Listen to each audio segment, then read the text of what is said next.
If you're experiencing billing problems with Bank of America, it's important to address them promptly to avoid further issues. Follow these steps to resolve your billing concerns effectively. Step 1. Gather your information. Collect all relevant documents related to your billing issue, such as account statements, transaction receipts, and any previous correspondence with Bank of America. This will help you present a clear case when you reach out for assistance. Step 2. Contact customer service. Call Bank of America's customer service at the number provided on their website or your account statement. Be prepared to provide your account information and a detailed explanation of the billing problem you are facing. Step 3. Use online banking tools. Log into your online banking account and navigate to the Billing or Transaction Dispute section.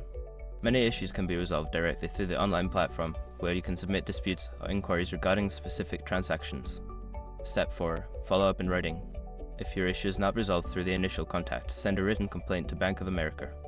Include your account details, a description of the problem, and any supporting documents.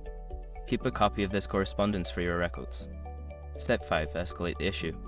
Before filing a refund or dispute, use the SROC.com link in the description to open the refund dispute deadline calculator and confirm your deadline. By following these steps, you can effectively address and resolve any billing problems you may encounter with Bank of America. Remember to stay organized and persistent in your communication for the best results.